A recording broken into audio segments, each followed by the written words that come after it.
So let's start. So, as you know, this is the sixth lecture. First, we will have a quick review of what we did in the first week. So if I want to break it down into two sections, we can say that we did two things. We did a linear regression setup, extensively tested it on a lot of experiments, and we also tried logistic regression. Studied its theoretical backgrounds and applied them to practical problems. So this linear regression, as we know, is for regression type of applications where the Y output is continuous. Okay. A logistic regression is for classification type problems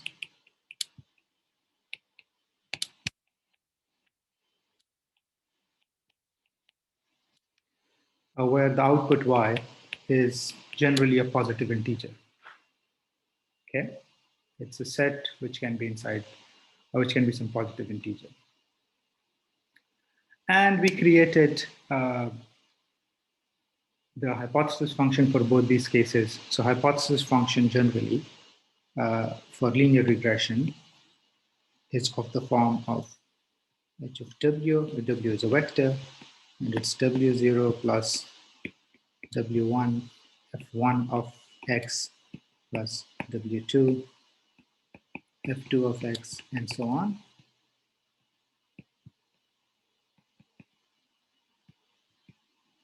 Where these f's are some bases. Okay? And the loss depends on w was summation I equal to 1 to n, where n is the number of data points, y minus hypothesis function x whole square. And then we saw that this can be solved explicitly. We found its solution. So something of the form of w is equal to A transpose A inverse A transpose y, where A transpose is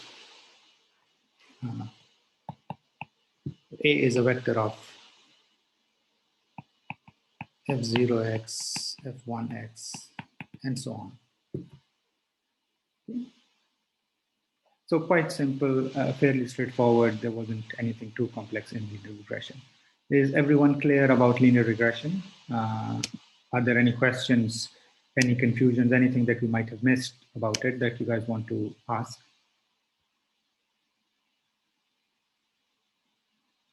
Okay, perfect. Then came logistic regression. Logistic regression because the output was a discrete number, we typically cast it as a probability problem. We say that the output of the network is the probability of belonging to a certain class. And we did a subset of the problem, which is like a binary classification problem. Today, we will see how to extend it to multiple classes. But what we have studied so far is binary classification. And we said our hypothesis function in this case is the sigmoid of w0 plus w1 f1x plus w2 2x, and so on. W and x. Note here that f0 of x is equal to 1, just a constant, okay? And we said that, okay, for this type of hypothesis function where the output is bounded in an interval and the true label is actually discrete, cross entropy loss, the square norm loss are not very nice. And we created another loss, which was binary cross entropy. And the binary cross entropy loss was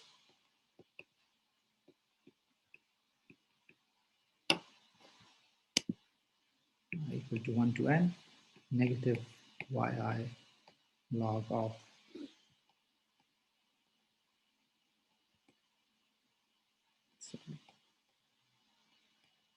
I should probably write it like this.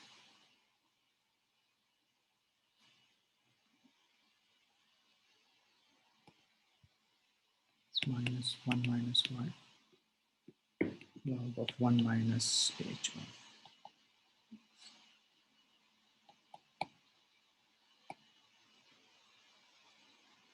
And then we see that for this loss, we don't have a closed form solution, and we have to employ some iterative method to solve them. And we saw the very simplest one, which was gradient descent method. Okay. Everyone clear so far about what type of application we use linear and logistic regression for? How do we set it up? What are the hypothesis function for these machine learning algorithms? And how do we set up their loss function and how do we solve them? Okay. So that's excellent. So basically now, in principle, we have studied everything that is associated with a supervised machine learning problem. Okay, I'll give you the intuition of what differs between different methods. What differs when we go to neural networks? What differs when we go to convolutional neural networks? So basically, in the regression, linear and logistic regression model that we have seen, we have one restriction, which is actually a major restriction, which is that we have to specify these bases. The F functions, so limitation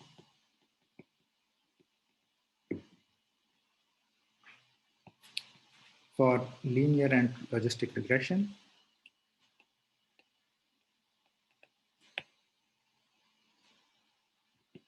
so we have to specify the bases.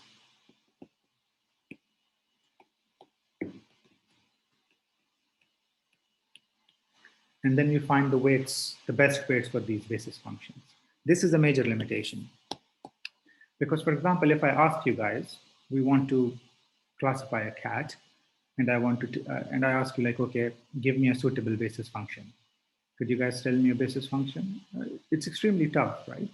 It's not a trivial task to find the optimal basis for any task. And basically, when we extend our analysis to neural networks and convolutional neural networks, we would see that the equivalent of f of x, in these are not defined by us. The network learns it itself. So basically, you can think of it's an intuition. It's not the exact definition of the problem, but the intuition of convolutional neural network, and deep neural network for that matter, is that they learn these basis function automatically as well. You don't have to specify them. That's something that we would study tomorrow. But we actually, to solve this limitation, we go to neural networks and CNNs. Okay. Before we go into a discussion of neural network and convolutional neural network, we need to get a review of some optimization tools that we would need in our analysis. Why do we need them? Because like I said, that these functions are highly nonlinear and you cannot find the optimal for their loss functions directly. We have to imply some optimization techniques to solve these problems. So today we would look quickly into these optimization methods. It's a quick one-day overview, and then we will apply them to real problems. So we will look at gradient descent, stochastic gradient descent. Associated with stochastic gradient descent is batch gradient descent. We would look at momentum-based methods, and we would look at extension of the classification problem to multi-class problem. Okay, so this is the last part. We'll just set us up for the future lectures when we actually tackle multi-class classification problem. So let's look at optimization. So much of the algorithmic part of optimization, like this gradient descent method, Newton methods, stochastic gradient descent method, the key element of these algorithms is just Taylor series approximation. So we start with the Taylor series approximation, and we build these tools from the Taylor series approximation. Okay, so first, let's write a Taylor series approximation for a one-dimensional function. It's quite simple, around a point. If you want to write a Taylor series approximation for f of x around the point x star, it's just f of x star plus the derivative of f at x star delta x, and so on, right? Everyone is familiar with Taylor series expansion. Is there someone who hasn't seen Taylor series expansion?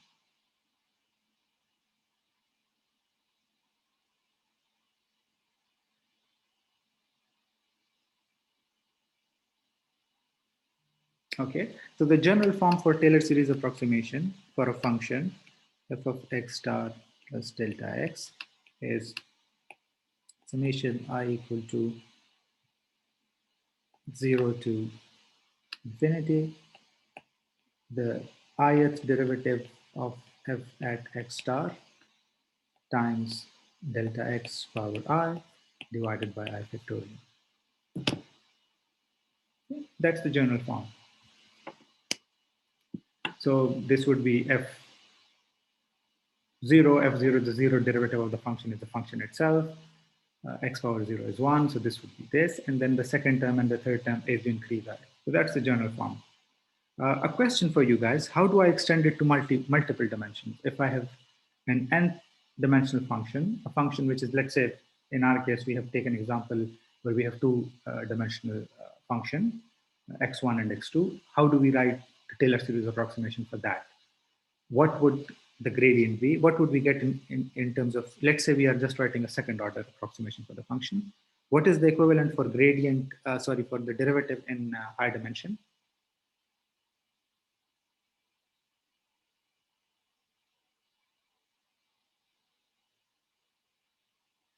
If you want to write a Taylor series approximation for a function in, let's say 2D or 3D or 4D, partial or mixed derivative, yes, it's called gradients. Okay, gradients in high dimensions. Okay, and what is the equivalent of second derivative of a function in high dimensional? So if I want to write a Taylor series approximation of a function in, let's say 2D, what would be the equivalent of the second derivative? Hessian, yes.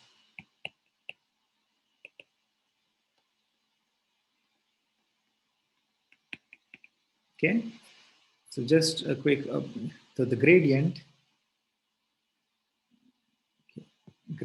of f, x is a vector now because it's more than one component, is partial derivative of f with respect to x1, partial derivative of f with respect to x2, partial derivative of f with respect to, let's say, x. Okay, that's called the gradient. Okay, we have already calculated the gradient. Calculations for gradients are very simple. You just look at one variable that you are calculating the gradient with respect to, and you assume all the other variables are constant. So it's fairly easy to calculate. The next thing is Hessian. Hessian of f for multidimensional input is partial second derivative of f with respect to x1, partial second derivative of f with respect to x1, x2, second derivative of f with respect to x1, x3, and so on. So the general ith element of this would be, f is partial xi, partial xj. So this is in ith row and jth column, the element of a Hessian matrix is this. Let's say you have a function of 3 variables. What would be the size of Hessian?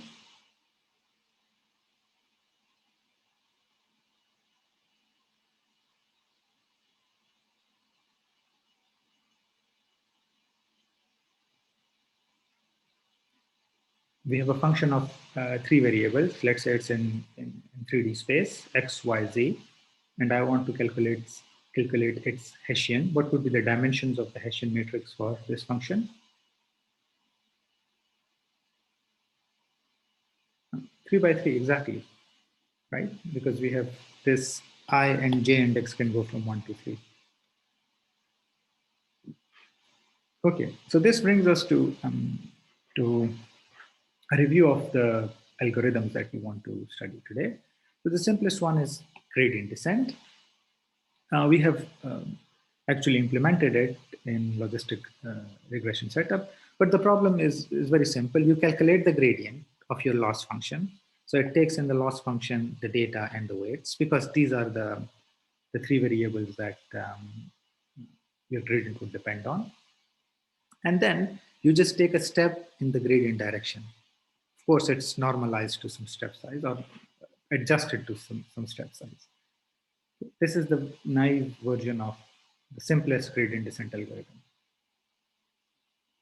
Everyone understands why this would work. So let's see why this technically should work. So if I write the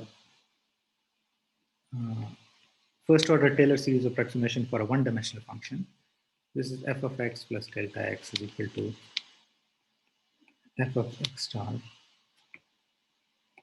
plus the derivative of x star delta x. Okay? And I ask you to minimize this with respect to delta x. So I'm telling you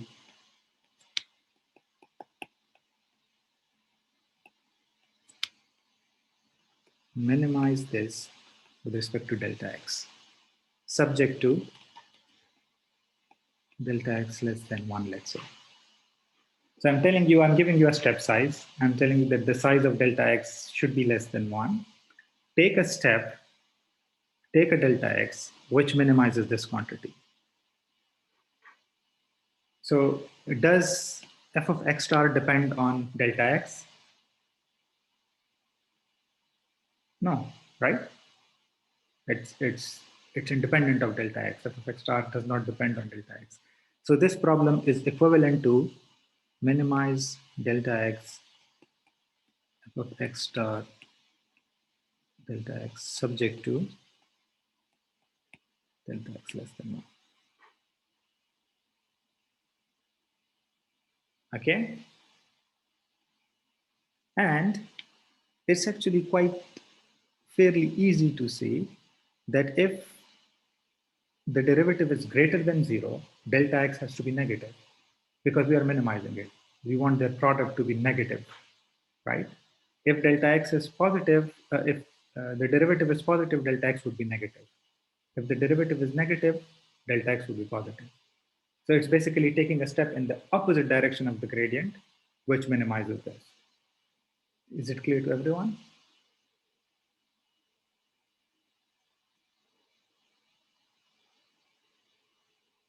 Okay, excellent.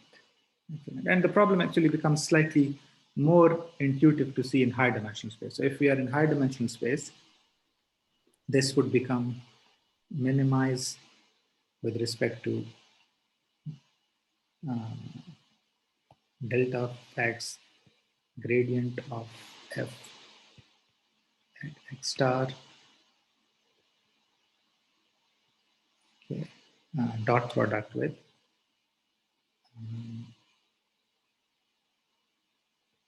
delta x. And then we can see that because it's in multi-dimension, so let's say that delta, the gradient of f points in this direction, and delta, let's say that of course delta x is bounded within some norm. So the possible values of delta x, let's say, are these. And since we want to minimize it, the value which minimizes it the most would be delta x in opposite direction of the gradient. Because what is the definition of dot product? The definition of dot product is, so let me write it here.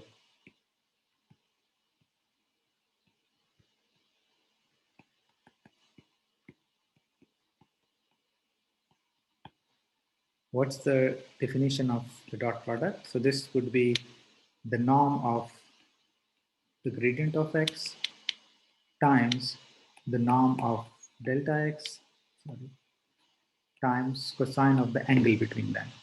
And these two are constant. Let me make it equal to 1 so that we know that these two are constant. The only thing which we can adjust is the angle between them, cos of theta, right? And the maximum or the most negative answer that we can get from cos theta is -1, and we get it for 180 degrees. So we can actually mathematically see that the negative gradient descent is actually the direction which decreases the value of the function most. Okay, so let's look at, is it clear, by the way? Is everyone clear why we go in the negative gradient direction? Intuitively, it's quite easy to see. Locally, you just take a step in the direction which decreases the value of function the most.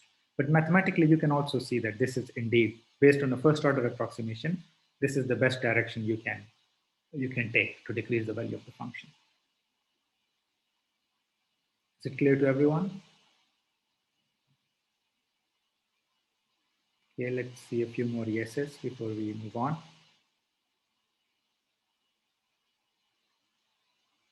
Excellent.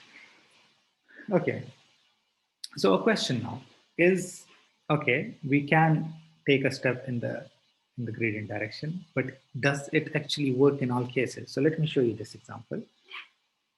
Let's say we are currently at this point. We have identified the negative gradient direction shown in white. Okay. Now I can take a step in the negative gradient direction, and hopefully it would decrease the value of my function. But which step should I take? Should I take this step? Should I take a step of this size or a step of this size or a step of this size? So just knowing the negative gradient direction is not enough, because we can see that you can take different steps, and some of the steps are good, but some of the steps are bad. For example, the green step would actually increase the value of my function. By the way, this red color means high value and blue color means low value. Okay, this is the value of your function. So basically, you're minimized somewhere here, and you want to go and reach this minimum. Okay.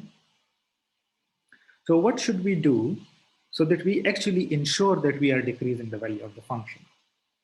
That we are not going in a direction, we are going in the negative gradient direction, but we are not taking a step which actually increase the value of our function. Can we do something to avoid an increase of our function? What do you guys think? What would be the most naive thing to do to ensure that we actually decrease the value of the function when we go in the negative gradient direction?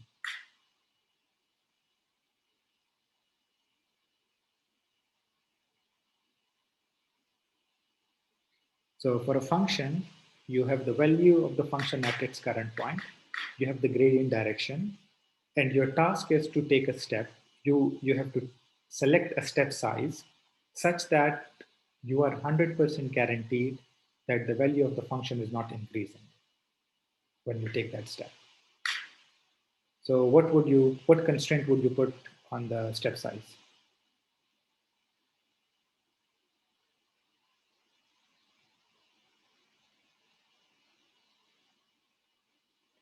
Any guess would do. You don't have to give me the absolutely correct answer. Anything which you guys think would work, just make a guess. It's fine. Yes. So that's exactly the right answer. Take an infinitesimally small step. Okay. So we have the control of delta x. If we make the delta x extremely small, we are guaranteed that the value of the function would not increase. Okay. And why is that? Why is this the case? Because it comes from our Taylor series approximation. So the approximation, the best step that we found it for first order Taylor series approximation. And first order Taylor series approximation is basically this. It's f of x star plus delta x equal to f of x star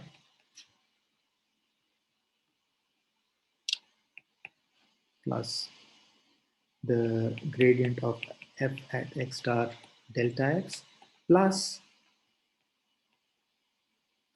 error terms of the order of the norm of delta x whole square. So if delta x is small, this term is very small. And if this term is very small, your approximation is more and more correct. If your approximation is more and more correct, then the minima that you found is actually the right minimum.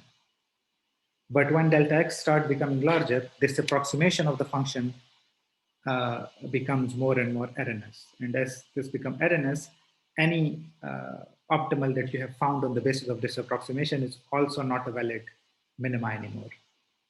Okay. So step one, to find or take small steps.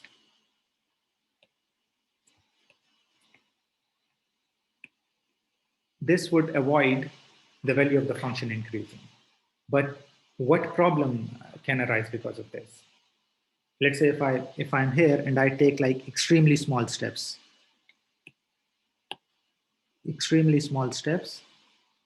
okay, my value is decreasing, but what problem can you foresee because of this?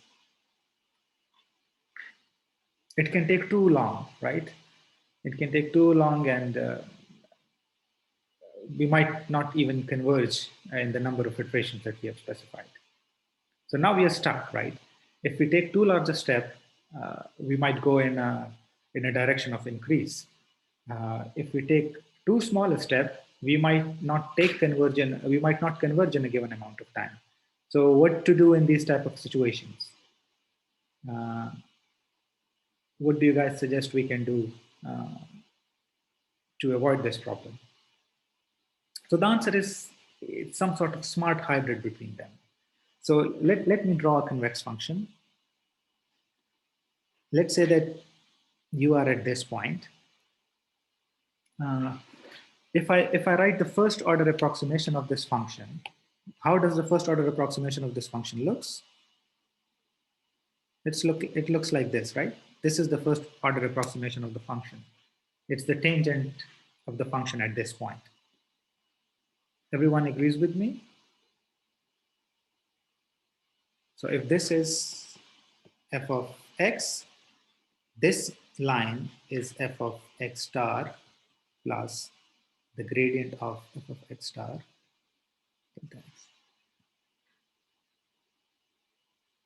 Okay. So what we can do is we can say that, okay, we will take a step in a direction such that we guaranteed that we are below a certain threshold. We are below the value of the function at a certain point. So what we do is we say that, okay, let's create a dummy function, a dummy upper bound function.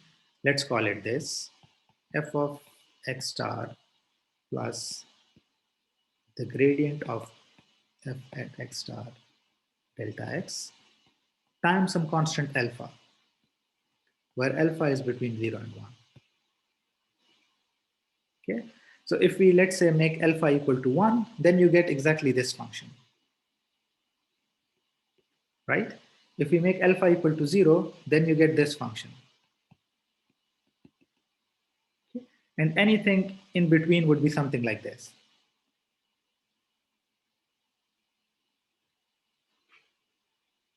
Okay, does it make sense to everyone?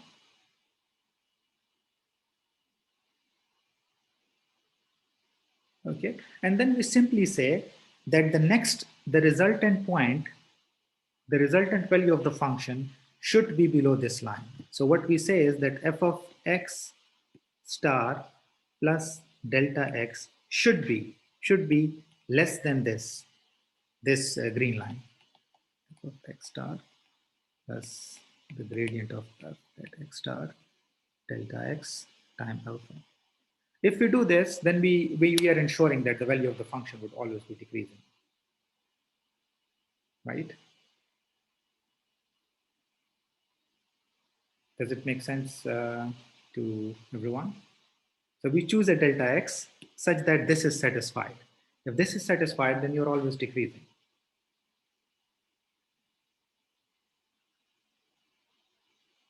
Okay, so these algorithms are called backtracking line search. And the way they actually work is something like this. So you set up this thing, and then you start with a very large step. So you let's say you're working at this thing, you start with a large step. Let's say the large step brings you here. So of course, this condition would not be satisfied. You are above this line. So what you say, okay, decrease the step size. The way you decrease the step size is you multiply it with a constant between 0 and 1. So let's say you check, you come here, then you say, okay, is this step size valid? And you say, no, it's not valid, it's still above the line. You multiply it with beta again, and you come here, and now you said, okay, this is the valid step size because you are below the line which is the condition for sufficient decrease. So you take this step, you come here, and then you again repeat the process here.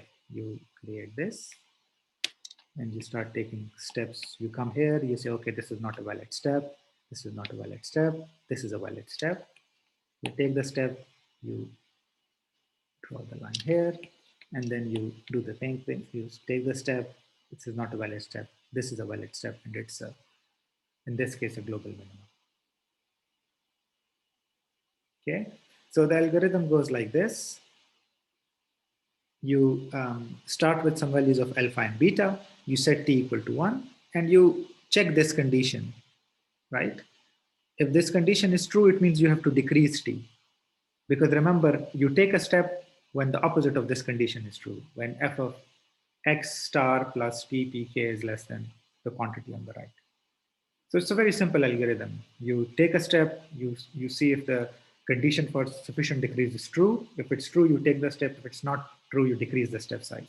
And you repeat it until a good step size is found, and you take that step.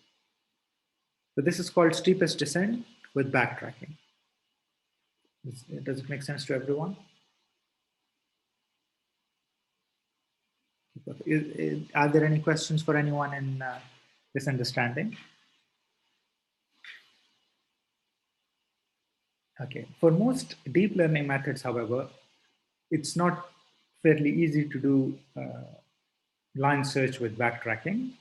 People do some ad hoc methods of adjusting the step size.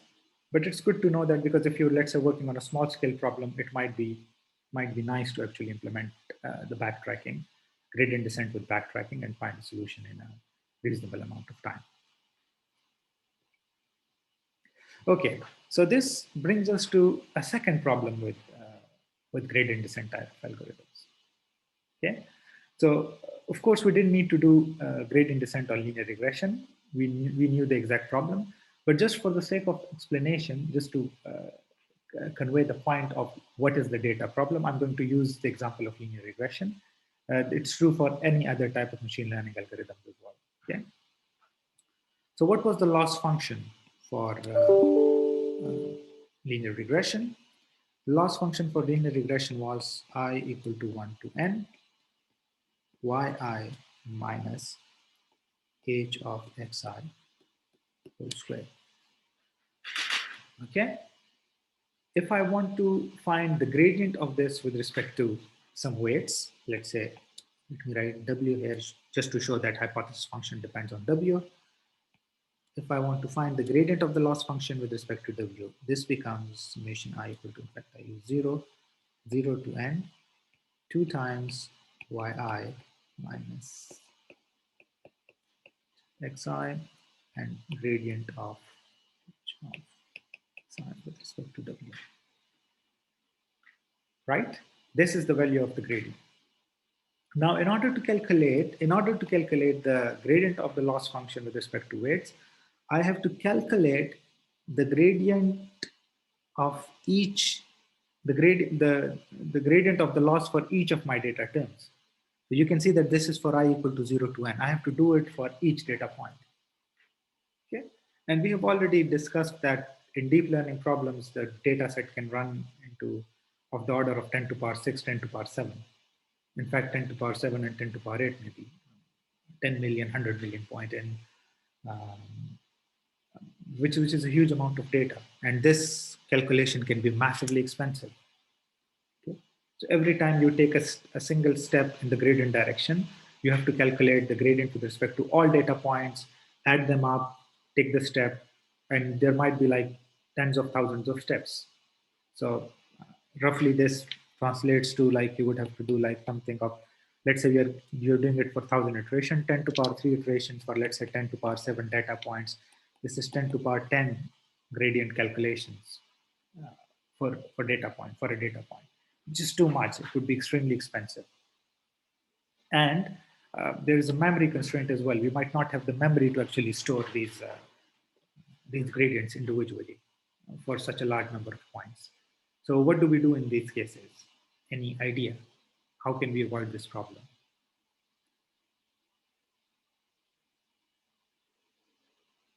We want to calculate gradients of the loss function, but the loss function depends on a huge amount of data. And we cannot calculate the gradient of this huge amount of data, each element of this huge amount of data, which creates a problem. And the problem is we might not actually be able to calculate this gradient for an entire amount of data. What we can do is we can do something which is like the most natural ad hoc thing to do. It's like, okay, you cannot do it for the entire data, use a subset of data, right? This makes sense, right? Uh, the entire data is very large. What about a subset of data? And that's basically the intuition that we would go with. We call it a mini batch gradient descent. And in mini batch gradient descent, the algorithm is fairly simple. Rather than doing something for entire data, you select some sample size from the data. Okay. Yes, exactly. Thank you, Aisha. That's the right answer. So we say that, okay, take 32 elements from the data, take 16 elements from data, take 32 elements from data. Generally, it's 2 to power some I, like 8, 16, 32, 64, 128. These are the most common numbers that people choose for mini batch. Some things. One of the things is that it's good. It's always instructive to do it in a randomized fashion. Choose the sample randomly. Do not choose just a subset of data and then run with it, because then you change your loss function. You're just saying that, okay, you don't care about the other data, you just care about a batch of the data. Okay, but if you randomly choose and if you do it enough time, then on average you are looking at the entire data. So imagine something like this. Let's say you have, I'll take 6 samples and divide it into 3 batches. So let's say you have 0, 1, 2, 3, 4, 5. These are your index of your data. And let's say in the first iteration, you took these 2, right? In the second iteration, you took these 2, right? In the third iteration, you took these 2, right? In the fourth iteration, maybe you took these 2, right? In the fifth iteration, maybe these 2. And sixth iteration, maybe these 2. So now, on average, you are looking at the entire data. At a particular iteration, when you're taking a step in the gradient direction, you're looking at a mini batch, you're looking at a subset of data, but in expectation, on average, you are looking at the entire data. And that's why we expect to reach a local minima for the entire data. Does it make sense? Perfect. So this is how the loss looks if you do mini batch descent. Remember, we have plotted the loss for gradient descent. So when we plot the loss for logistic regression gradient descent, it was like this, very clean, right? But the loss for mini batch gradient descent is not clean. And the reason for this is actually fairly obvious. So let's say that this is your current value of your weights, and this is the blue is the direction of gradient descent. Now, the direction of gradient descent for the full loss function for all data. Since you are choosing a batch from this data, your gradient descent direction might not match the actual descent direction, right? And that's why sometimes you might have these ripples where you actually increase the value of your loss function for the entire data.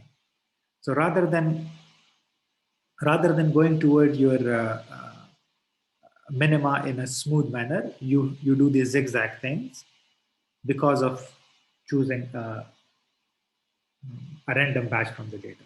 However, in expectation, you do expect to reach the minimum. And it is, in fact, faster in terms of overall data processing. In numbers of iteration, it takes more iteration because you are doing the iteration on a smaller batch size. But in terms of overall calculation time, it's much faster because you are doing the calculation on a smaller amount of data. So I'll give you an example. Let's say that gradient descent method takes 10 raised to power 3 iterations to converge, and the data is of the size of 10 power 7. So you have to do 10 to power 10 gradient operations on data elements. Now let's say stochastic gradient descent, let's say takes 10 raised to power 5 iterations to converge.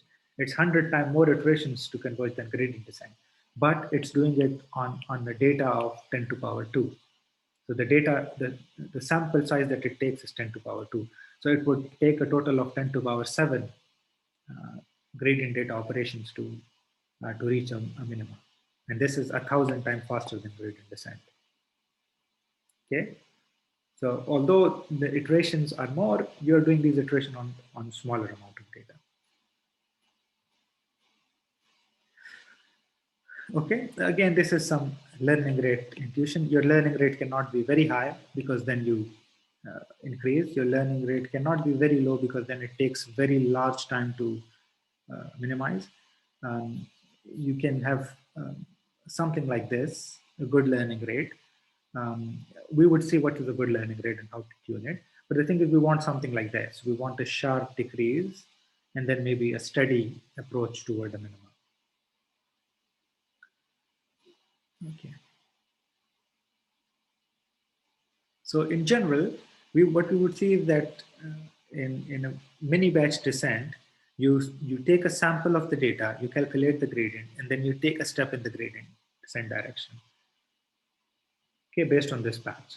But we would see that this people have done lots of work here to actually add some extra terms here to ensure that when we take a step in the gradient direction, it's actually a wide step. And we will explain some of the steps that people do. Okay. So the first thing that that we need to look at is okay. Should we go to Newton direction? So for now, let's so in my notes I have explained Newton direction as well. If I can just quickly go through it, I think it will take a few seconds. But so up till now, the function approximation that we studied was a first order function approximation. So we said that our function is f of x star plus gradient of f at x star delta x plus some second order term of the norm of delta x, right? And the descent direction that we chose was based on this first order approximation. But of course, Taylor-Serro's approximation is not limited to first order approximation. You can do it for higher order terms as well. So what if we take a second order Taylor series approximation and try to find a direction which decreases the value of my function the most? Okay, so let's try that. Let me get a clean page. I'm going to call it Newton direction. So I'm going to directly write it for a multi-dimensional function. So f of x star plus delta x can be written as f of x star plus gradient of f at x star. This is the dot product delta x plus delta x transpose times Hessian of the function at x star times delta x. This is the second order approximation plus some higher order terms. Okay, so let's try to find a direction delta x which minimizes this.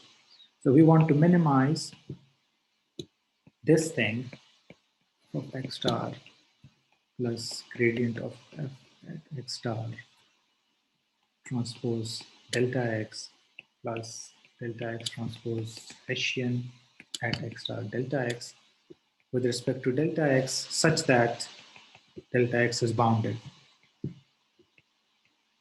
Okay, within some, I think no, we don't need the bounded thing here. This is a unconstrained problem. Okay, and let's try to do it. Let's see what happens. So again, we do the standard thing for finding the minimum of a function. We take the derivative of this with respect to delta x.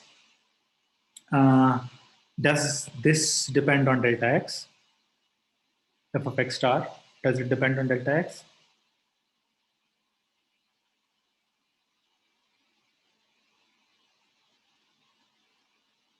So no, it doesn't. It's a constant, right? So we don't need to look at it. The derivative of this with respect to delta x would just be the gradient of x star. And the derivative of this with respect to delta x would be 2 times Hessian at x star delta x.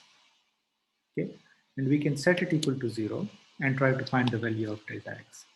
So delta x would be negative gradient of f at x star and Hessian inverse at x star. Right? There is a factor 2, but I should write it. Does it make sense to everyone? Oh, I'm sorry. There is a 1 by 2 here because 2 factorial. We have a 2 factorial in the denominator in the definition of Taylor series. So this 2 would actually go away.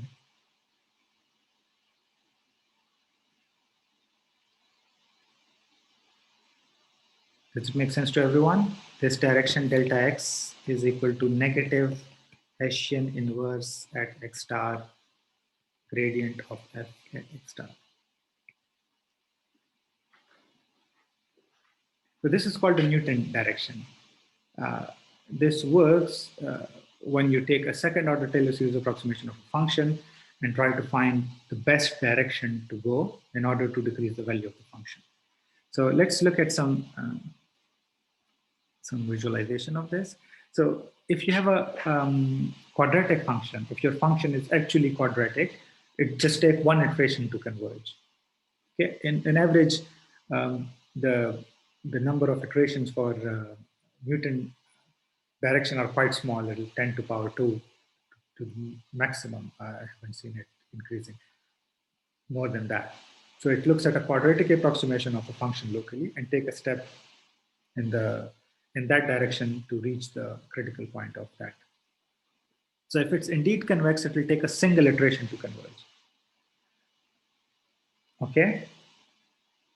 Remember that sometimes a Newton direction might take you in the increased direction of a function because it's a decreased direction for a second order approximation of a function, and second order approximation might not always be true because delta x in this case is not small, as it's a non-bounded delta x.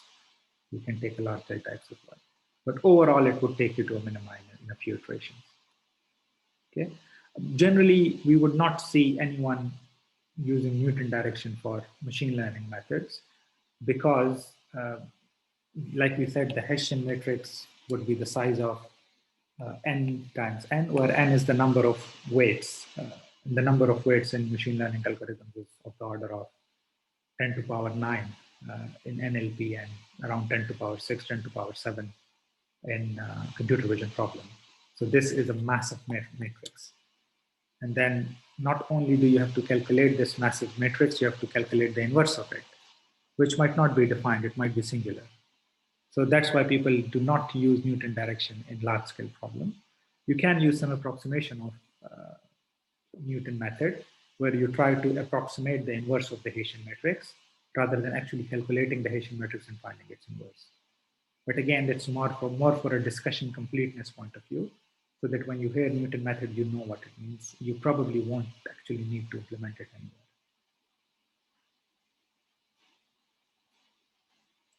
Okay, so it's too expensive, it's too unstable.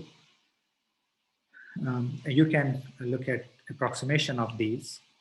There are some nice methods for this, but again, you won't see them used in a lot in literature. The convergence, however, is much faster for Newton method. It's linear for gradient descent, and it's sublinear for stochastic gradient descent. Oh, by the way, I did not define what stochastic gradient descent is. So stochastic gradient descent is a mini batch algorithm where the mini batch size is 1, where you look at each data point separately. Okay, so if if at each iteration you randomly choose a sample from the data, calculate gradient with respect to that, take a step in the gradient direction, and then repeat it, that's a stochastic gradient descent algorithm.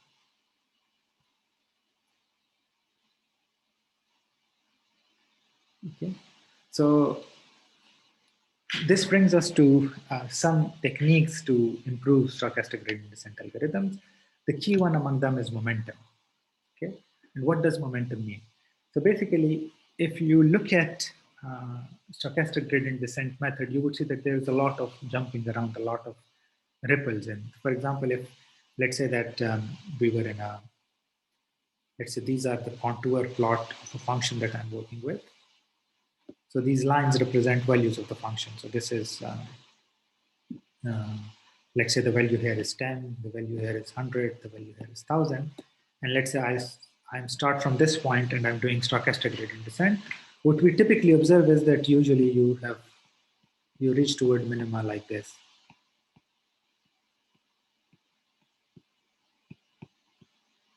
Okay, so you have one direction in which the value of the function is changing quite fast, which is this.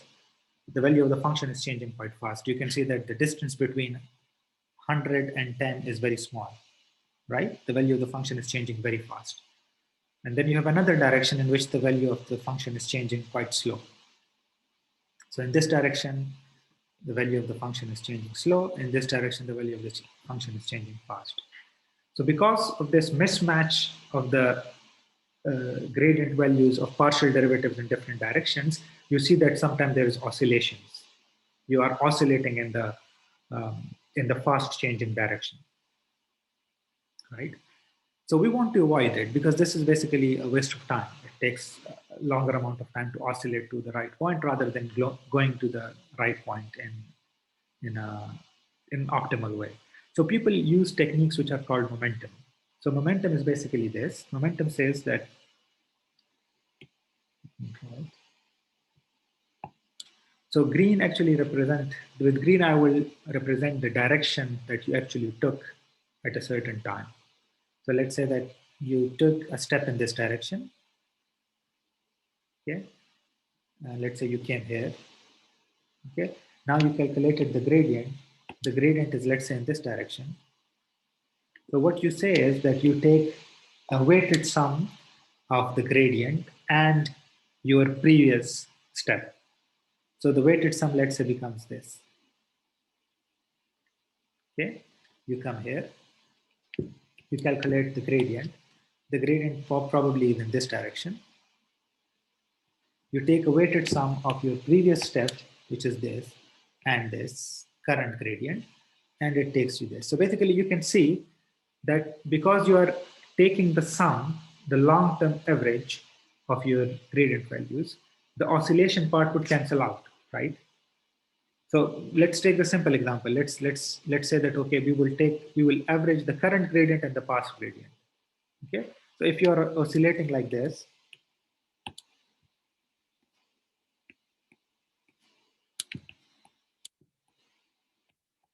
if I take the sum of the current value and the previous value, you can see that the average direction for them is this, right?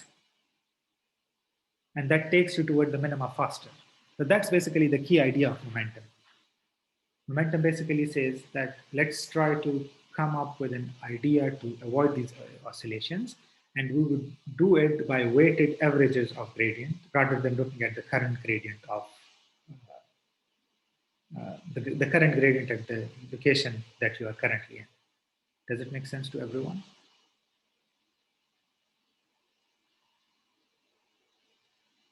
Okay, so let's see how we practically implement it. So you see it's explaining that we have the jitters and we want to avoid it. So basically this is the actual implementation of the gradient method. So V is the step you actually take. Step taken. Of course, I have to index it with time. So you can see that the next step, so V at time t plus 1 is equal to mu times V at time t minus learning rate times dx. So you take a weighted sum of the previous step and the current step. Does it make sense to everyone?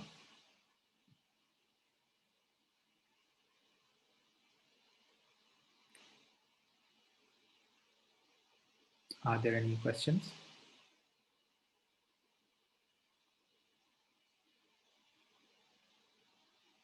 Of course. So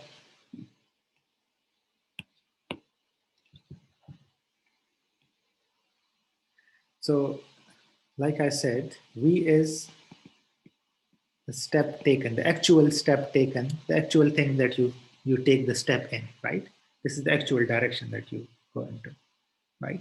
So at time t plus 1, the step that you are taking, it's mu times the previous step, mu times the previous step, the step that you took in the last iteration.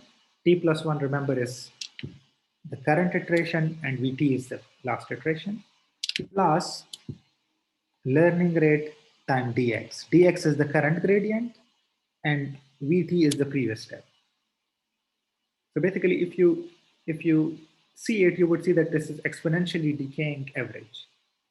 So let me try to write it. Probably this would be the best thing. So what we would do at zeroth iteration, when you don't have any previous values, this is just the derivative at d represent the gradient. In fact, let me call it g.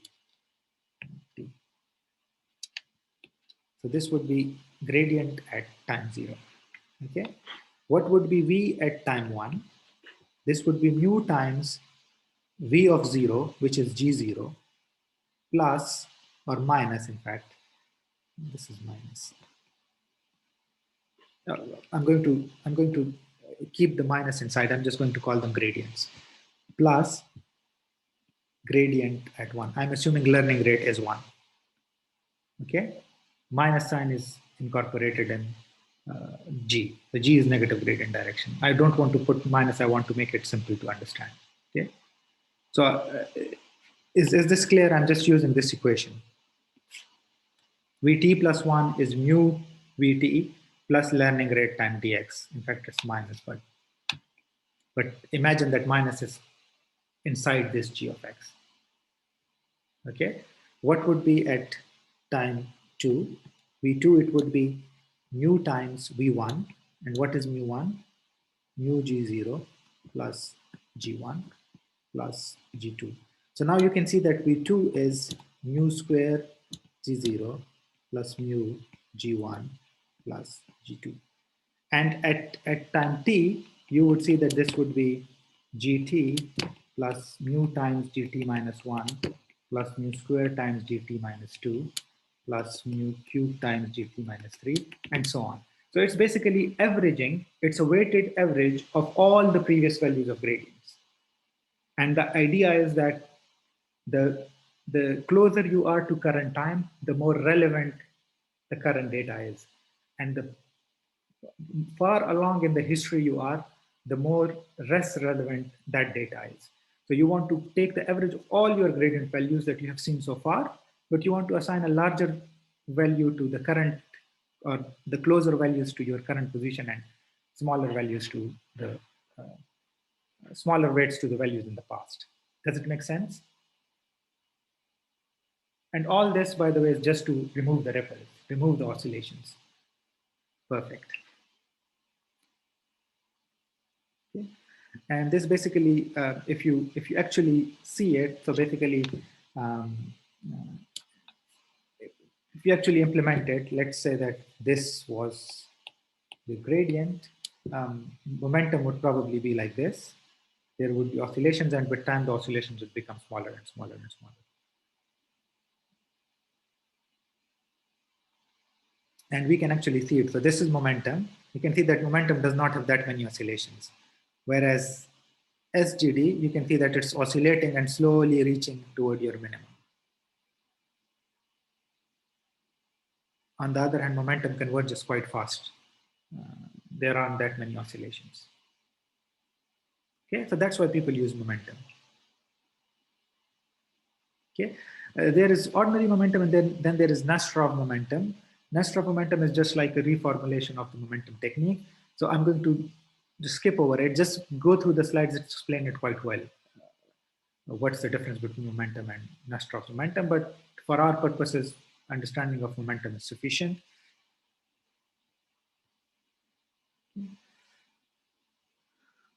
Okay, another thing that people do is normalization of the gradients. So, okay, learning rate is fine, but let's say that at a particular time, your gradient values were very high and your learning rate was, let's say, 0.001. The product of the two might still be very high. At another location, your gradient might be very low, and your learning rate, even if it's high, it should work. It could work. So what people do is, in order to cancel out this discrepancy. By the way, if you are in high dimensional spaces, the value of the magnitude of the gradient can change quite a lot because you have a ton of parameters. So let's say that you are from I equal to 1 to n. You are calculating the value of the norm of the gradient. So this would be this, right? This is the norm of the gradient. And if m is, let's say, of the order of 10 to power 9, this gradient value can be extremely large. The norm of the gradient can be extremely large, right? And in order to avoid this discrepancy, what people do is they actually normalize with the size of the gradient. Okay, this avoids this problem of like very large gradients or very small gradients. It actually normalizes it, so learning rate parameter becomes more instructive. It means something in real sense rather than it canceling out the effect of the norm of the gradient. And these methods are called ADA grade. There are like a variety of these. Actually, a quick skim of the slides would actually explain it to you. I'm not going to explain it that much because we don't use them that much. We use SGD with momentum and ADAM. I will go through both of these. So RMS prop is another one. Again, just slight modification of these decaying techniques. Then I have to explain what ADAM is. Okay, so this is ADAM. ADAM has a momentum term. Okay, so remember, this is slightly different from what we saw previously. Previously, there was a learning rate. Now it's beta times V plus 1 minus beta times G. Again, nothing changes, right? Nothing changes. It's the same thing, just a reformulation of the variables and calling them something different. Okay, they use V for the norm of the gradient vector. I wouldn't have used V. This is confusing, but they have used it. So I'll call this, maybe this is the Roman V, so that we don't get confused. For this V, I would call it something like norm, N, but N we use it again. So maybe N or R, just call it norm. So it's calculating the norm of the current gradient plus the norm of the previous gradient. And then it's correcting the bias. Well, the bias term comes into effect because when we start our algorithm, we don't have a momentum direction and a norm at iteration 0, right? We start from 0, 0. So in the first few iteration, it's only relevant in first few iteration when t is small. Okay. After this, when t becomes large, this quantity becomes not relevant. Okay. What else? And that's it. That's basically the ADAM algorithm. So let's see what it is. First, we need to calculate the momentum direction. Then we need to calculate the norm of the gradient.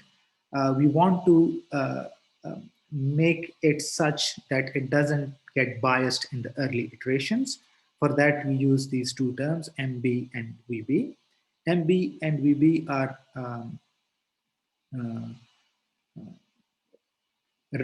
active in the first few iterations, because after that, this quantity just becomes M and V.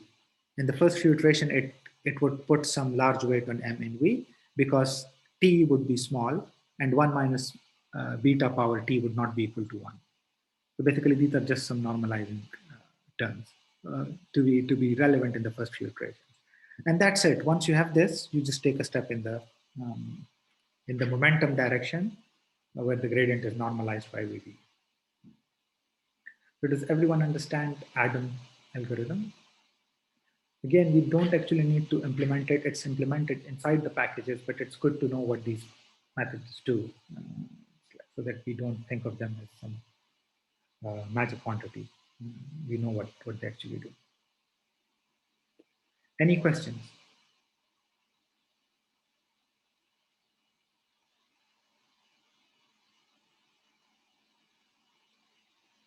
Is it clear to everyone? Do I need to explain something?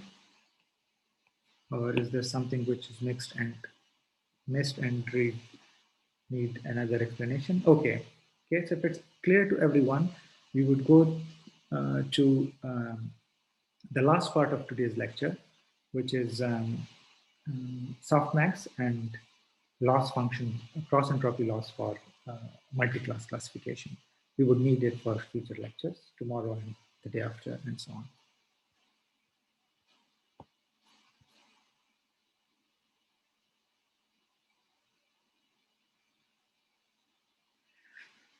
Okay, so far what we have seen for binary classification,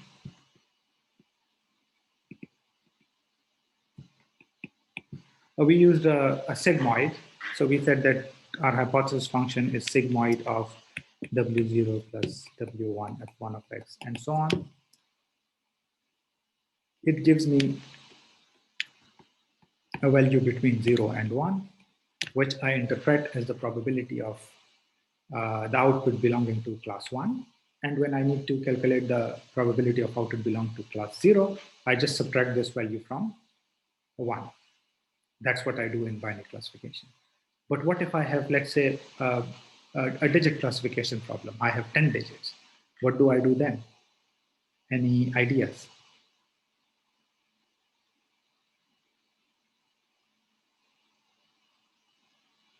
So we can do classification in a binary setup, but what if we have a non-binary setup? We have, let's say, 5 variables or 10 variables, 10 classes. What do we do then? So we would need something like this. Probability of y equal to class 0 given x, probability of y equal to 1 given x, probability of y hat, sorry, no, sorry, it's y equal to 2 given x, up till probability y equal to 9 given x. So I need all these numbers, and I need the constraint that the sum of I equal to 0 to 9, probability of y equal to I given x is equal to 1. So I need these numbers, and I want, of course, all of these numbers, because they are probability, they have to be between 0 and 1, and the sum of all these numbers have to be 1. How can I do it?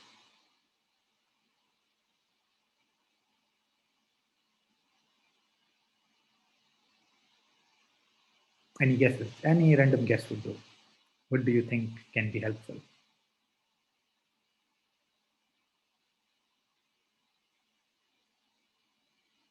I'll give you a hint. What if we have weighted average of positive numbers?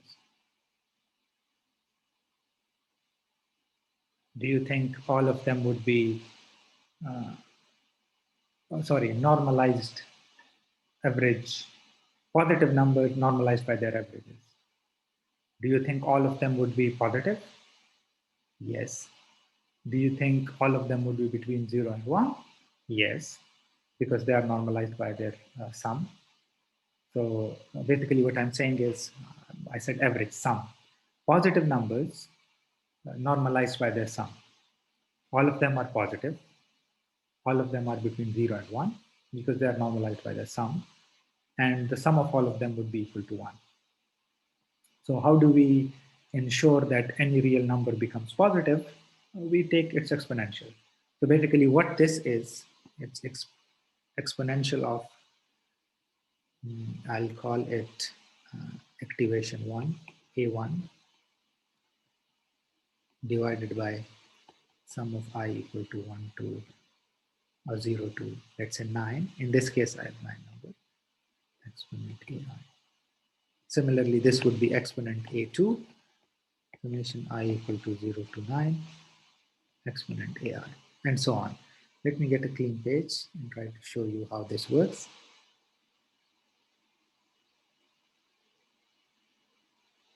Okay, so I'm saying that probability of y equal to 0 given x is exponent a0 divided by summation I equal to 0 to 9 exponent ai.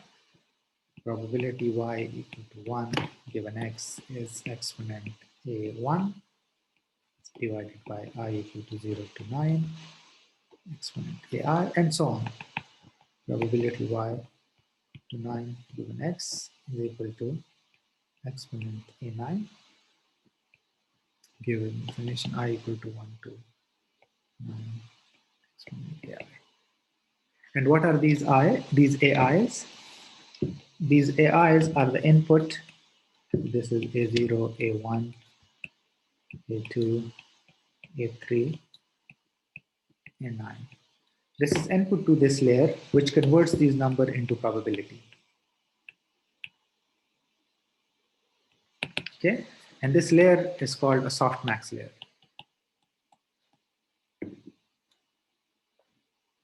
Okay?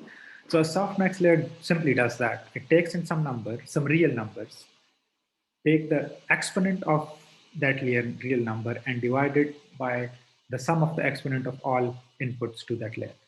And we know that this has to be between 0 and 1 because it's all these numbers E0, A1, E1 to E9 are positive. They are divided by sum of positive numbers. So they have to be between 0 and 1 because the denominator is greater than the numerator. So it has to be between 0 and 1. And now let's see if their sum is equal to 1. That's the other thing that we need to check. First condition is all of these numbers has to be between 0 and 1 for them to be a valid probability distribution. And the other thing is that the sum of them has to be 1. So let's add all of them up. So exponent A0 divided by summation I equal to 1 to 0 to 9 EAI. Similarly, EA1 divided by summation I equal to 0 to 9 EAI up till EA9 divided by summation I equal to 0 to 9 EAI. Remember the denominator is same for all of these terms, so I can collect it out.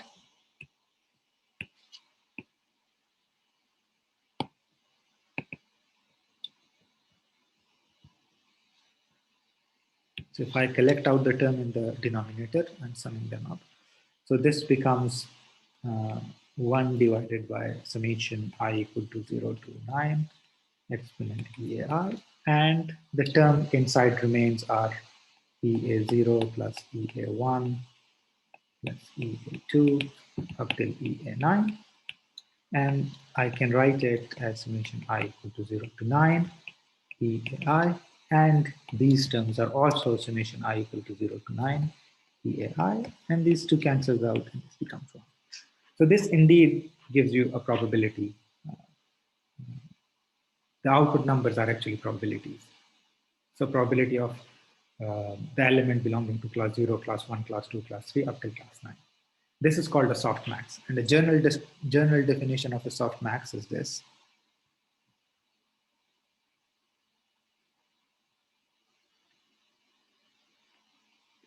General definition of a softmax is this. A softmax layer is, so I'll call it ith output of softmax, EAI divided by summation over J, EAJ. This is the ith output of the softmax layer. Okay.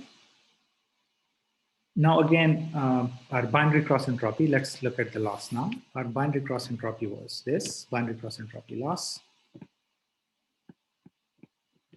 I'm going to write it for one element only.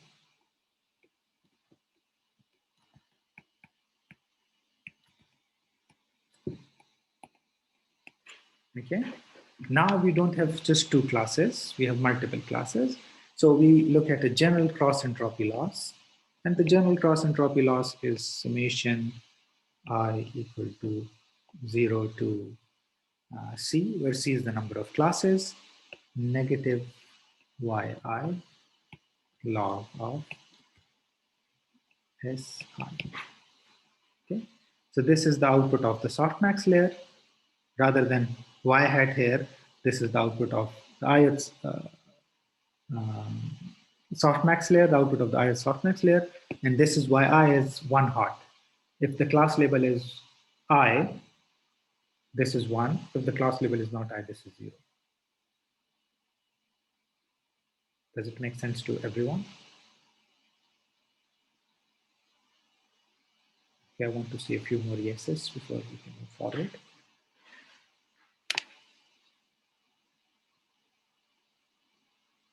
Are there any questions? Okay, it can be one of the two things. It can either be clear or there can either be questions. So if there are questions, let's do the question. Okay, why do we not have the second term? Because we have the second term here indirectly. So what is the second term? So this is the loss for class 1, and this is the loss for class 0, right? Here we individually write the loss for each class. We are going over each class, I0, 1, 2, 3, 4, 5, and we are individually writing the loss for each class. Because we are not calculating, in this case, we are not calculating the probability of class 0. We are just calculating it as a difference of the probability of class 1 from 1. In this case, we are explicitly calculating the probability of class 0 and finding the loss for that. Does it make sense?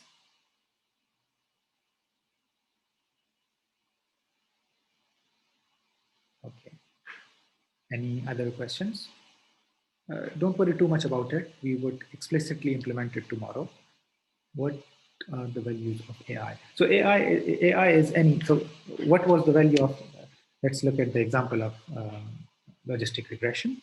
So what did logistic regression take? What were the input of sigmoid, right? This input to the sigmoid were some W0 plus W1, F1X, and so on.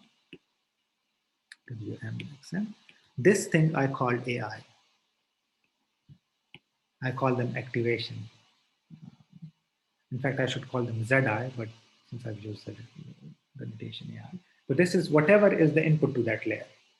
Okay, we don't care what it is. These are real numbers. What we know for sure is that these are real numbers because they come from real operation. But these can be any numbers. We want these numbers to be converted into a probability metric. Like in this case, these were any numbers, but we want them to be converted into a probability metric between 0 and 1, and we use a sigmoid function to do it. Okay. In this case, let's say if we have a softmax for a linear regression type of setup, then AI would be exactly W0 plus W1, F1X, and so on. But we would see that in neural network cases, this can be something very complex. So think of softmax layer as a layer to which some numbers are inputted, a number corresponding to each class, and it convert this number into a probability metric. It gives you a probability of the input belonging to a certain class.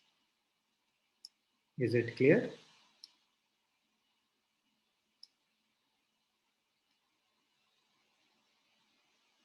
Okay. Any other questions?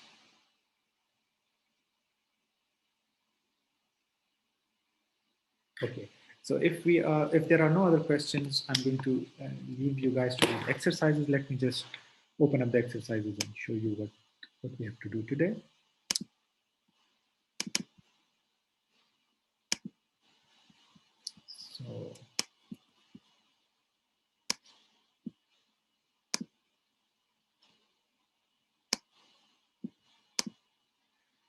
So we have so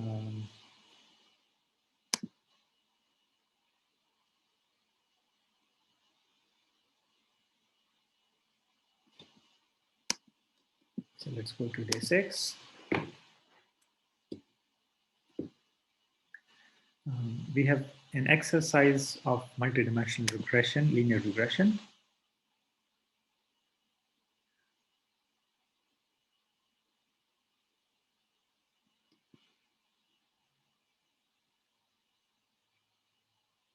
So what the exercise does is that I have given you multiple questions which generates linear regression data for linear regression. So let me just show you one example.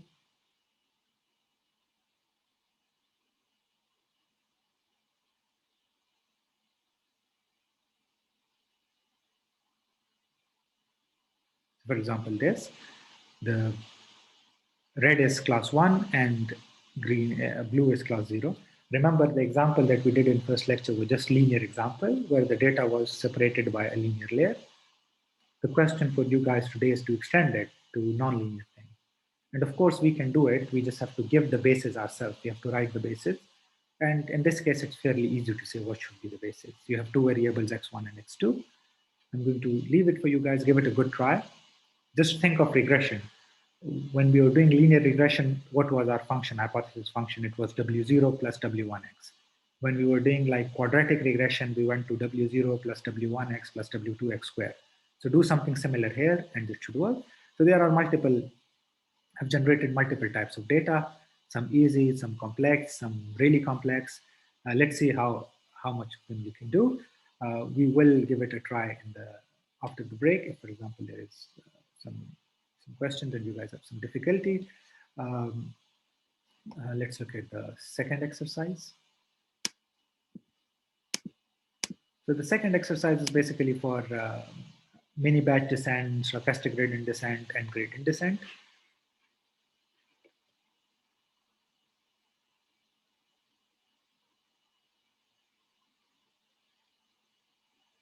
So it's a problem from the first lecture, the same, not the first lecture on logistic regression. You have the same data, and we want to find the minima with respect to mini batch descent, batch descent.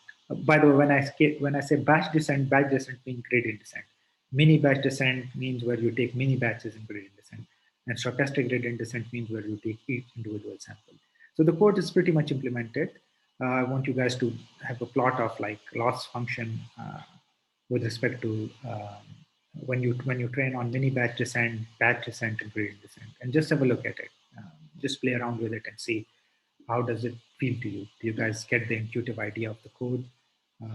Is it fairly intuitive? Does it make sense or not?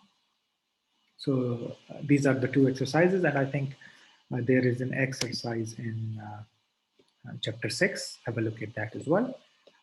We would resume. You don't have that much time, so I would suggest we take the break today from 11:30 to 12, and then we resume at 12. So you will have up till 11:30 to do practice these exercises. Let's take a break at 11:30 to 12, and from 12 on we will do these exercises. I'll do it with you guys. One other thing that I'm thinking of is that uh, I will ask you guys to do like a small project for this course. It will take around 6 hours in total. 4 hours would be in class. So on Thursday and Friday, the last 2 hours of the class, we would work on this project. And you would have to spend 2 hours of homework on that, as is the requirement for this course, 1 hour homework every day roughly. So think of a problem, a nice problem where you have some data and you want to do apply some machine learning algorithm on it. You can discuss it with me and send me an email like, okay, I want to do it this way, this way, this way. Is it okay? I'll give you a go ahead and then we will work on it. Of course, if you have any questions, we would definitely take them. But this is just to give you guys a place to actually implement what you have learned. Okay. Any questions about this, about the project of the course?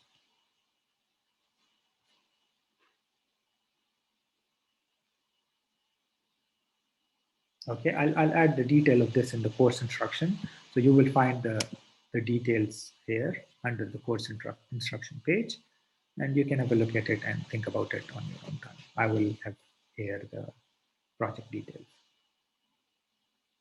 Okay, so if there aren't any questions, I'll leave you guys to practice these exercises. We will take a break from 11:30 to 12, and we will restart the lecture at 12. Okay, thank you guys.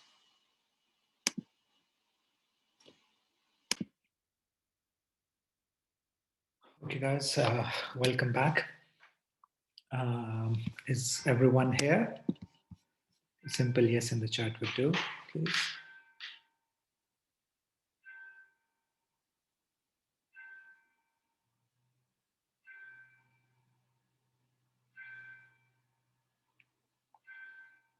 Okay, let's wait for a few minutes. It seems like not everyone is here. Just like half of the people are here. Anyway, meanwhile, you can tell me how were the questions? Did you guys manage to solve any? Were they difficult? Were they overly challenging? We're going to do them now, but I just want to hear your general feelings about these questions.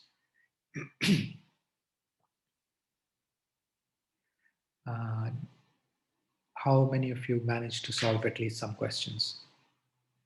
Just put a simple yes in the chat, or one, or me.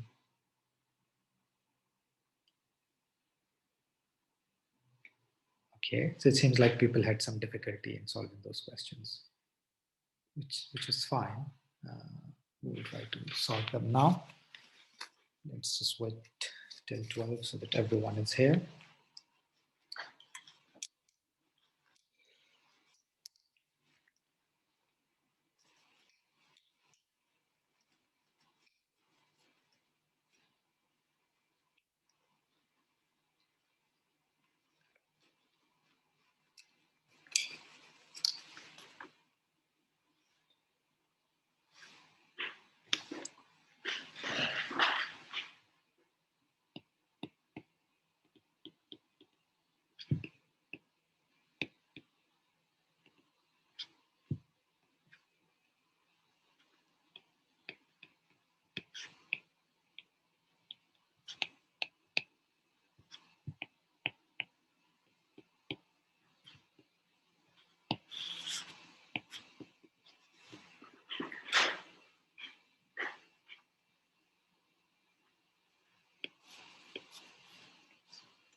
Okay, so it's almost 12. Let's start.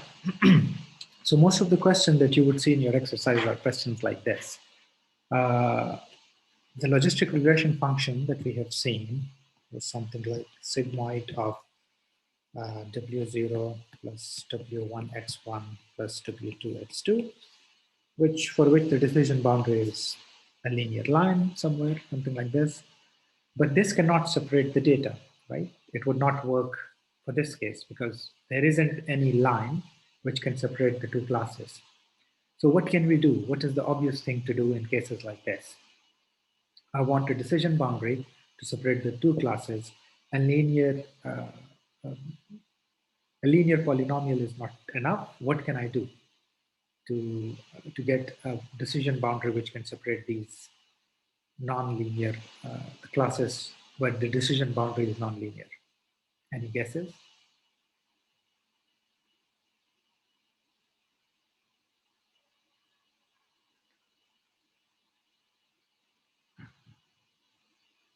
I'm looking at the chat. Any guess would do. Doesn't have to be a very good guess. Well, we just simply go to higher dimensional polynomials. So we can write, there is nothing stopping us from writing W0 plus W1x plus W2x2 plus W3x1x2 plus W4x1 square plus W5x2 square, and so on. right? Nothing changes, it's the same thing. Here we have just two bases, which were x1 and x2, and the basis of 1. Now we have 6 bases, right? 1, 2, 3, 4, 5, 6. And nothing changes. The whole setup remains exactly the same. All the equations that we derived, they remain exactly the same. We just have to provide these new bases. And then it can capture more complex functions. Okay. This can be extended to any dimensions. You can have a problem in 100 dimensions. You can do this and it would work. Okay. So let's say you have a very complex function in 10-dimensional space, and you want to have all combinations of up till 5th order polynomial uh, in that space, right? So you want, let me call it order of polynomial.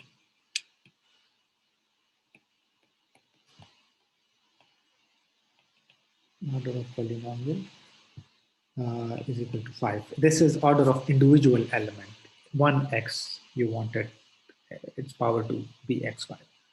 How many possible combination of bases you would get? So you have, since we have 10 dimensions, so you have x1 till x10. The power of x1, which is I, can be 0, 1, 2, 3, 4, 5, right? Similarly, you have x2, the power of it is j. J can be 0, 1, 2, 3, 4, 5. Similarly, you have x3, its power k, that also an up till x10, and let's call it z. So each one of these can be power 0, power 1, power 2, power 3, power 4, power 5, right? So each of them can have 6 possible configurations.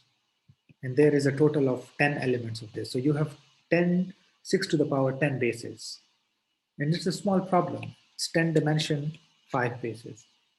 6 to the power 10 is actually quite large. So if you want to do complex functions, you would have to actually manually write all the configurations of the bases. And this problem, where this goes exponentially with dimensions, it's called curse of dimensionality.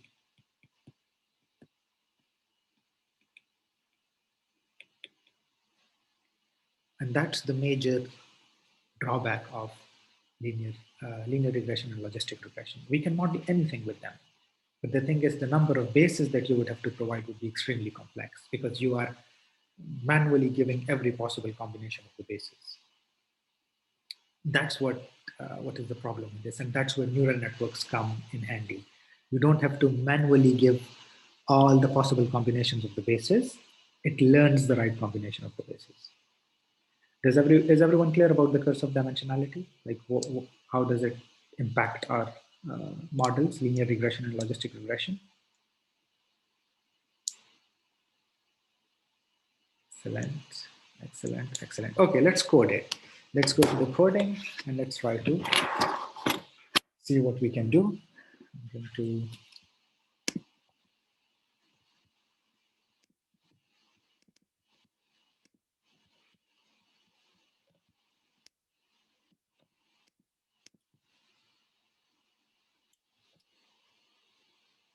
okay, so this is our data. Let's start with first selecting some number of bases. Okay. So let's say I say my number of bases is 2. I have to get all the linear combination of bases. Let me just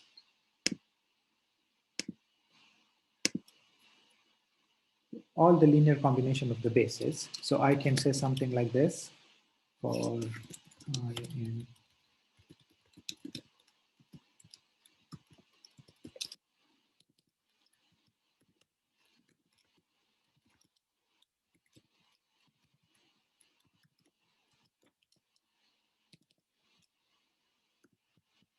just place the chat on the side as well so I can see if you guys have any question. And again, please guys ask questions. There is no point in like lagging behind in the class. Ask questions. There isn't any bad question. Whatever you have, ask it. Okay.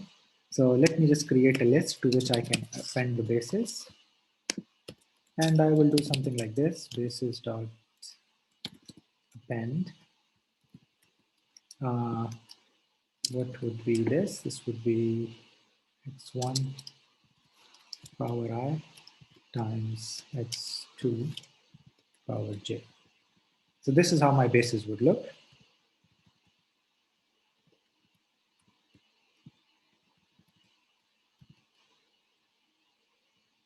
Okay. What is x1? X1 is my data is given here, right? So this, let's look at the shape of x. So it's 2 times 1000. So the first row is x1. So I take the first row, I take its the square, the ith power of each element, and I take the second row and take the jth power of each element. This would probably give us the basis. Okay, let's convert it into NumPy.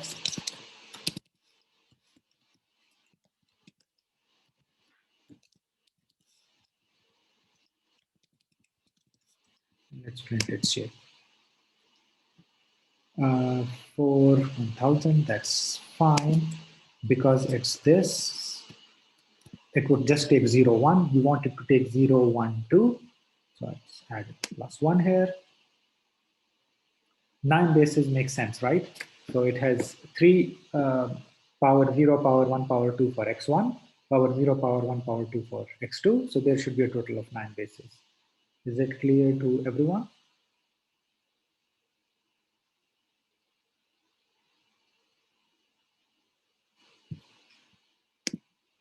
Okay. Okay. There are questions. If there are questions, please ask questions. I don't mind questions. Okay. Now let's try to create some helper functions like we did for logistic regression. So what was the pipeline for logistic regression? You get an input x, it is multiplied with wx plus b, and you call it z, and then z goes to sigmoid.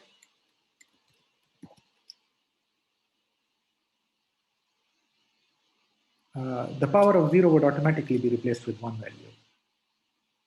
So I and j is equal to 0. That would be a constant.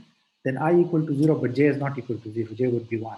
Then j is equal to 0, but I would not be equal to 0. So it's fine. Then we do sigmoid of z, which is equal to y hat. Is it clear, by the way? Did you get it? If not, I will explain what I mean by this.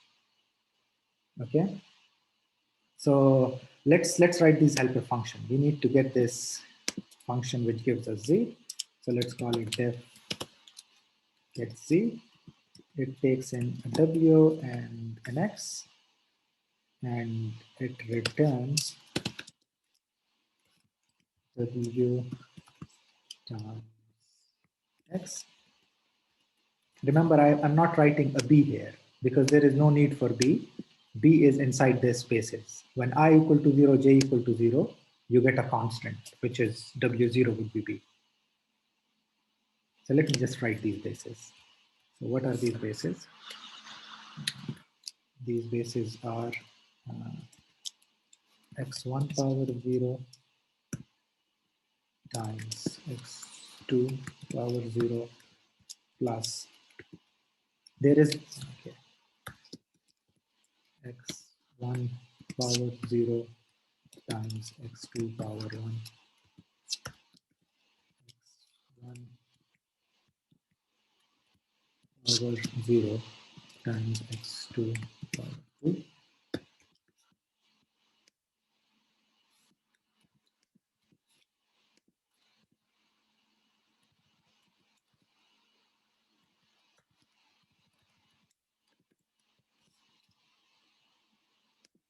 So these are the 9 bases. Okay. And now you can see this is constant. This is just 1. So I don't need to write a plus b here because plus b is automatically included here. This would be b. The weight here, when I learned the weight, this would be W0, right? So W0 would be equivalent to B. This would be W1, W2, and so on, the weight for each of these bases. And we would have summations here. This would be Z. We'll call this Z. So this is giving us Z, and Z is just the product of W and X. Everybody follows this?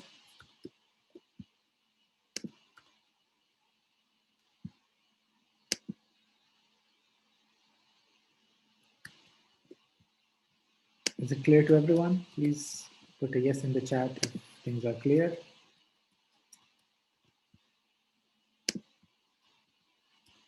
Okay, perfect. Okay, so we have this. Next, we write a sigmoid function. So get Z instead of get X would be, oh, I'm sorry, it's get Z. It's not get X, it's a typo. Def sigmoid, and it takes in Z, and it returns 1 divided by 1 plus np dot exponent of Z, right? Then we need a loss function. Get loss, it takes in a y and a y hat, and it returns we have written all of these, by the way, in the previous lectures, but I just want to repeat it rather than copy it from there. np.sum minus y times np.log at minus 1 minus y times np.log 1 minus y hat. And since we are adding along columns, x is 1 because data is along the columns. Just to be on the safe side, we can create a small constant and add it to the logs, okay, so that the logs are never 0. Because if the log is 0, you get not a number. So I'm just adding this just to be on the safe side. It's an added security feature. Okay. Now let's define initialize W to some random values. First, what should be the shape of W? I have 9 bases. My data has size 9. What should be the size of W? So let me write the size of bases. Bases is, sorry, the size of bases is 9 times 1000. So what should be the size of W?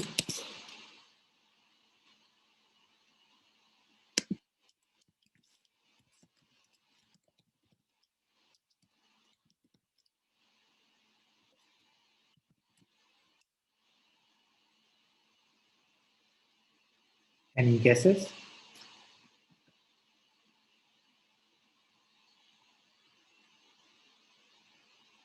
Guys, we have gone through it a few times. That's fine. Just make a guess. We can have a look at it. How do we define the size of W? The rows of W should be equal to the output size, and the output size is 1, right? And the columns of W should match the rows of X because we have a matrix product between them. So W should be 1 times 9. Does everybody understand why I did that? Because you see W is multiplied with X. So the number of columns of W have to be equal to the number of rows of X. So they have to be 9, right?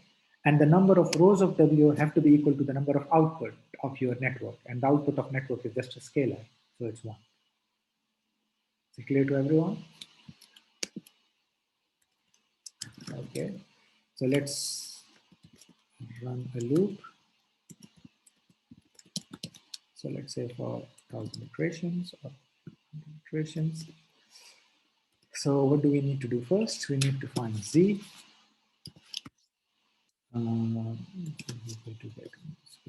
Z, and it takes in w and basis. Then we have to find y hat, and y hat is sigmoid of z. Then we have to find loss. Let's call it L. To get the loss, and this gets y and y hat. Okay, now we have to do the backward pass. So w minus equal to learning rate times, we have to define the derivatives first. So what was the derivative of the cost function with respect to w? That was, I think, y hat minus y, matrix product with x transpose. In our case, x is basis. So learning time to w, we have already calculated it. So this is the derivative of loss function with respect to z, and this is the derivative of z with respect to weights. So this is how it should be. I'm assuming this should be fine. Let's just run it and make sure that there aren't any errors. A few things. I want to plot the loss and see how it looks.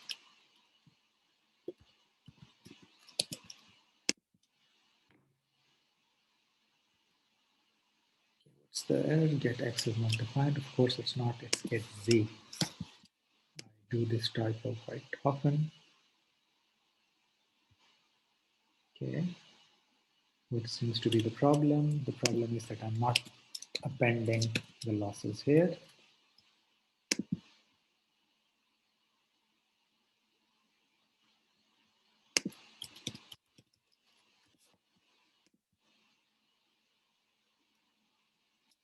Okay, this doesn't seem very nice. Let me just double check what the gradient is. Y hat minus y times basis t. That's exactly what we have.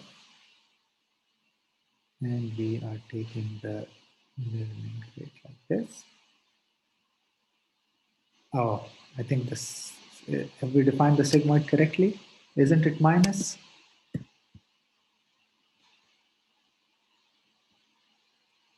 It should be minus.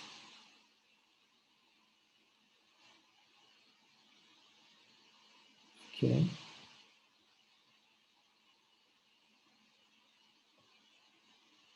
I think I have some error somewhere. Let me just double check that I have done everything correctly. So Wx is fine. Sigmoid is indeed exponent minus z. And I have used np-log, and x is indeed 1. W is assigned randomly. I don't see any error, so to speak. Let me just, oh, learning rate. Learning rate is 0.001. Let's do it. Okay, probably a bit high. 0.01.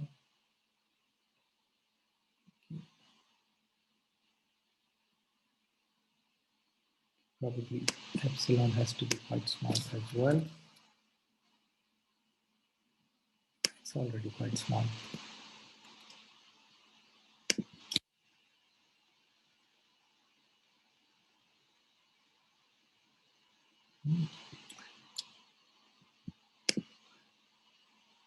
Let's run this go. Oh, let me run the right data first, and then run this. Okay, So I was running it for the wrong data. I'll tell you which was the problem. So this is how the loss function looks, which is very, very good. Let's plot it. Let's plot the classes, the output classes that we have obtained. So where is our function? It's this is how we plot it.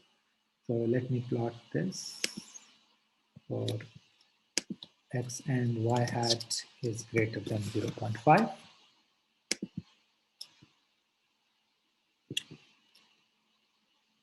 So it captures it quite well, right? This is how it's supposed to be. So all the points which are inside it has given it a class label 1, and everything which is outside it's given it class label 0. Or the other way around. Okay? So basically, it doesn't matter how many bases you define. It doesn't have to be 2. It can be 5, 6, 7, 8, 9, 10. In fact, let's run it for some more complex data. I'm going to try to hide the cells.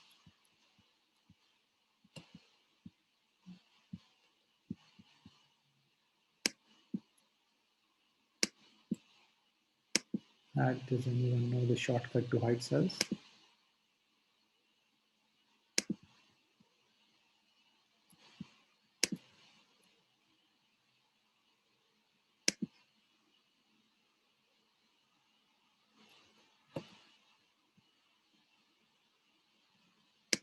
There is a shortcut for hiding the cell. I'll find it and then we can discuss it.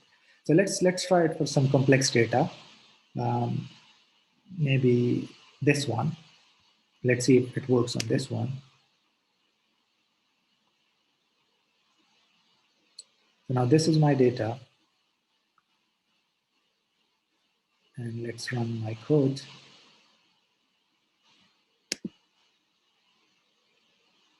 So the codes work fine. The loss looks fine as well. Let's plot it. And it does separate it quite well, which is good. Now let's look at some really complex data. So this is a very complex, it's a checkered board pattern. So if you increase the number of points, you can see it that I've defined a checkered board pattern.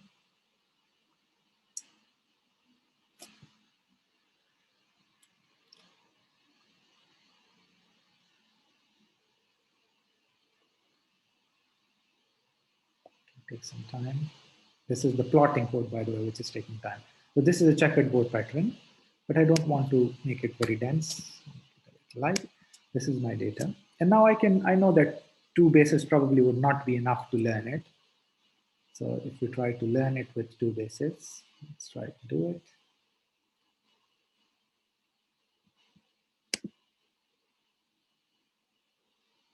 And that's why the loss function looks like this, because it's probably cannot capture it well. You plot it, and you get something like this. Not very good. Let's try to give it maybe 4 bases and try to see what happens. Maybe probably it might learn it a little better. Okay, I shouldn't give it a hard-coded number. I should say np.basis. Sorry, basis dot shape 0.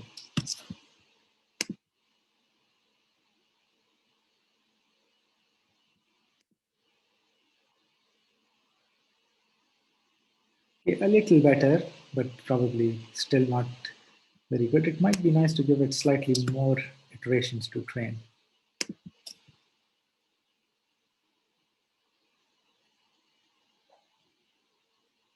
Okay. This. So still not very good. Again, see, this is the problem. Now you have to like give it maybe very large number of bases. Now you are running into the region of curse of dimensionality. You would see that you would see some random errors in the thing as well, and still not converging.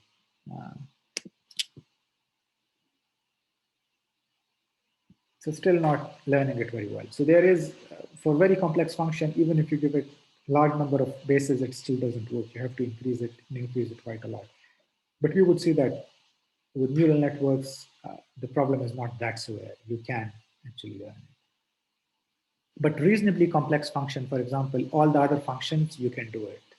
All the other functions, this function, all of them are like significantly complex, but it would work for all this data. It would only struggle to do it for the last one. And we would see, probably we would be able to solve it with neural networks. We will be able to get this pattern exactly.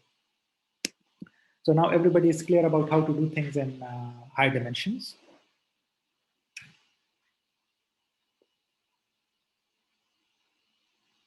How to have more complex function in logistic regression in high dimensions. You just need more combinations of the bases. Is it clear so far?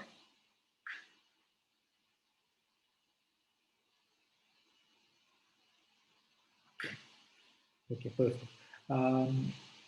What else? I think that's pretty much it for today. Why don't you guys give it a try and do it? And if there are any problems, I'm available in the chat. Tomorrow we will implement neural networks, probably try to solve all these questions with neural networks and see like how neural networks are more effective than logistic regression in solving these type of problems. Okay. Any questions? Anything? Any comments? Guys, please be very frank. It's absolutely fine if you say that, oh, I didn't understand it, or the course is going very fast.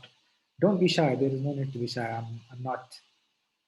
Well, I'm almost your age, probably a little older than you guys, so no need to be shy. Just ask questions and be very open in the class. So, yeah.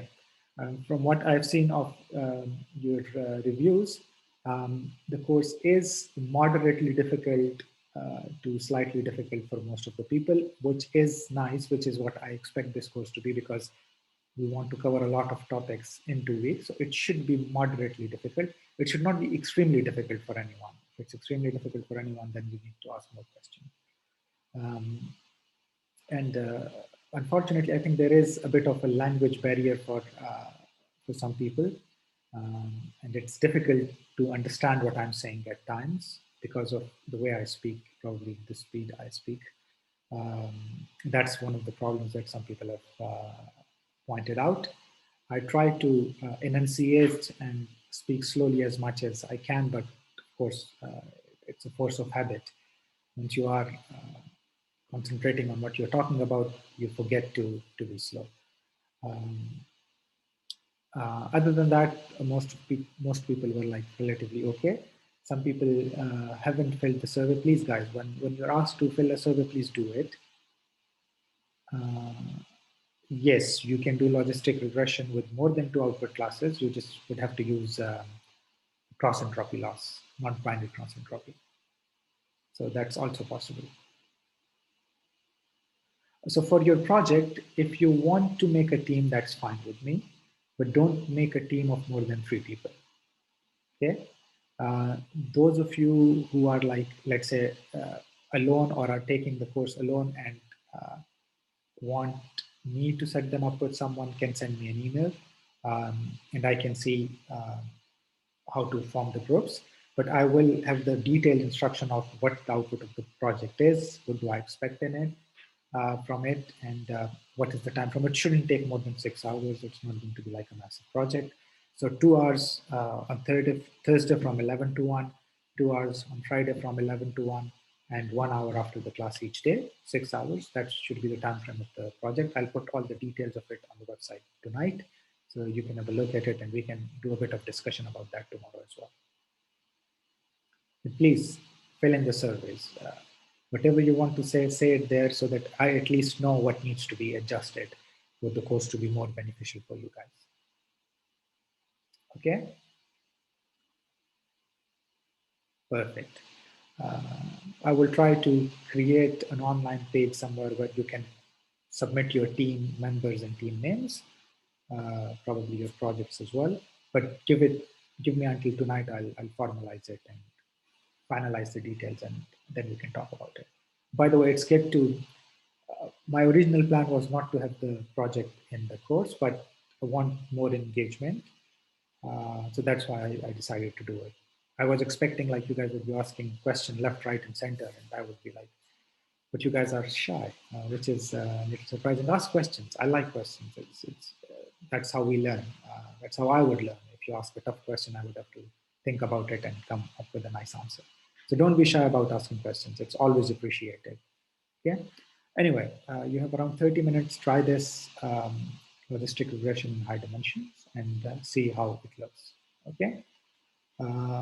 Good luck. I'm available in the chat. If there are no questions, we will continue the lecture tomorrow. Thank you.